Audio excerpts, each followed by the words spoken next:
नमस्कार, आप देख रहे हैं हमारा शो काम की खबर, जहां हम लाते हैं आपके लिए वो सारी खबरें जो आपकी जिंदगी को आसान और बेहतर बनाती हैं।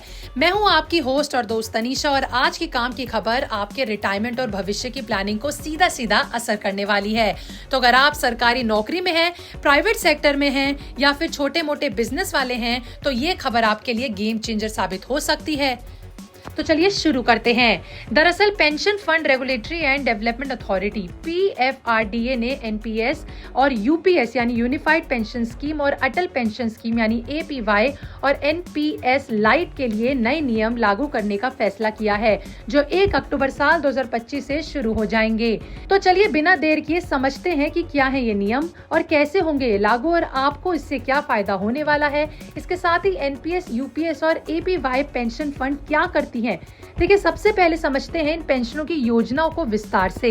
देखिए, शुरू करते हैं NPS से, यानी कि नेशनल पेंशन स्कीम।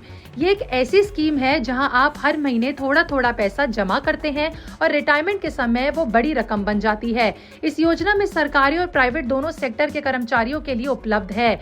इसमें हर महीने तय अमाउंट जमा करनी होती है और उस पर आपको ब्याज मिलता है। अब आते हैं UPS यानी यूनिफाइड पेंशन स्कीम पर। ये पेंशन योजना अप्रैल साल 2025 में लॉन्च हुई थी। ये सरकारी कर्मचारियों के लिए और NPS का ही एक्सटेंशन पार्ट है। UPS एक पेंशन स्कीम है जो मजदूर, रिक्शा चालक आदि के कामगारों के लिए है। इस योजना में 60 साल के बाद हर महीने 3,000 तक का पेंशन आपको मिलेगा।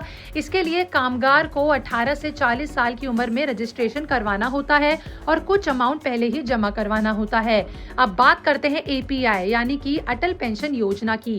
देखिए, ये योजना खास तौर पर छोटे आय वालों के लिए होती है, जहां आपको 60 साल के बाद से गारंटीड पेंशन मिलती है। हर महीने के 1,000 से 5,000 तक आपको इसमें मिलता है। हालांकि इसमें बैंक या फिर पोस्ट ऑफिस के जरिए हर महीने छोटा अमाउंट जमा करवाना होता है। ये तीनों ही योजनाएं बुजुर्गों को भविष्य में आर्थिक मदद के लिए काम आती हैं। और अब 1 अक्टूबर साल 2025 से PFRDA ने CRA यानी कि सेंट्रल रिकॉर्ड कीपिंग एजेंसीज की ओर से वसूले जाने वाली फीस में बदलाव किया है। पुराने नियमों में CRA को ज्यादा फीस देनी पड़ती थी, जो अप्रत्यक्ष रूप से सब्सक्राइबर पर बोझ डालती थी। लेकिन अब PFRDA ने फीस स्ट्रक्चर को सरल और सस्ता बना दिया है। मुख्य बदलाव 3 हिस्सों में है। PRAN यानी प्राण खोलने की फीस में, सालाना मेंटेनेंस चार्ज में और ट्रांजैक्शन चार्ज में।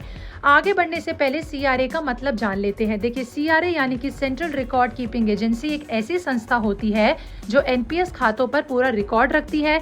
ये आपके निवेश, योगदान और ट्रांजैक्शन की पूरी जानकारी को सुरक्षित और ट्रैक करने का काम करती है। तो चलिए एक एक करके बदलावों को समझते हैं।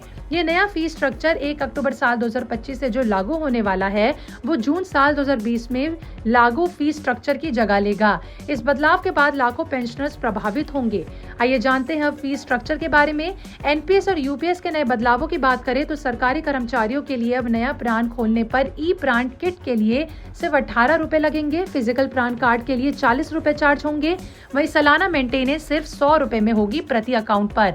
जिन अकाउंट में शून्य बैलेंस होगा उन पर कोई भी चार्ज नहीं वसूला जाएगा।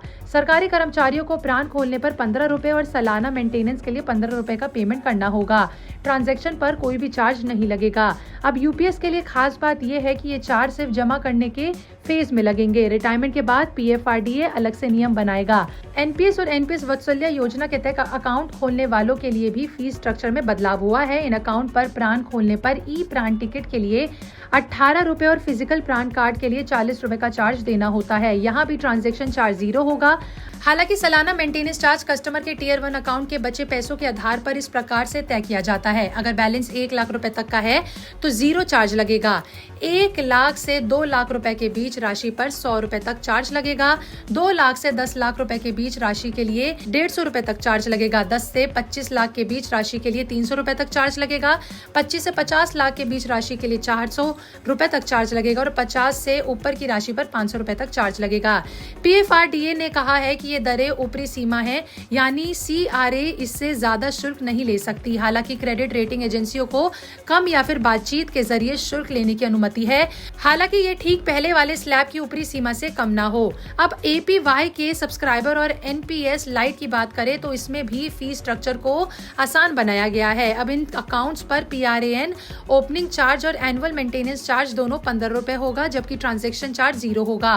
पेंशन को लेकर इन चार्ज का उद्देश्य ज्यादा से ज्यादा लोगों को पेंशन से जोड़ना है। ये स्कीम छोटे आय वालों के लिए बूस्टर है, क्योंकि पहले फीस ज्यादा कटती थी। अब सवाल ये है कि आपको क्या फायदा होगा। देखिए, बदलाव लाखों सब्सक्राइबर को राहत देंगे। सबसे बड़ा फायदा ये होगा कि कम फीस से आपका पैसा ज्यादा समय तक बढ़ेगा। खासकर APY और NPS लाइट में 15-15-0 का फॉर्मूला लगेगा, जो कि सुपर अफोर्डेबल है। सरकारी कर्मचारियों को स्टैंडर्ड फीस से ट्रांसपेरेंसी मिलेगी। प्राइवेट वाले छोटे बैलेंस पर 0 चार्ज से नए लोग ज्वाइन करेंगे। ई प्रान को डिफॉल्ट बनाया गया, जो डिजिटल इंडिया के तहत मैच करता है, यानी कम पेपर और कम खर्चा। CRA को वेबसाइट और ऐप पर फीस क्लैरिटी दिखानी होगी, तो कोई छिपा चार्ज नहीं होगा। नए सर्विस की फीस भी कॉस्ट बेस्ड होगी PFRDA की अप्रूवल से। यानी कुल मिलाकर PFRDA का मकसद है पेंशन स्कीम को और ज्यादा प्रभावी और फायदेमंद बनाना। तो अगर आप अभी तक इनमें नहीं ज्वाइन हुए हो तो अक्टूबर से पहले चेक जरूर कर लें, जिसके लिए कुछ आसान स्टेप्स को फॉलो करना होगा, जिसके बाद आप बेहद आसानी से इससे जुड़ सकते हैं। तो अगर आप इन योजनाओं के तहत आते हैं तो ये थी आज की काम की खबर। आपको इस पर क्या कहना है, कमेंट में लिख के जरूर बताएं।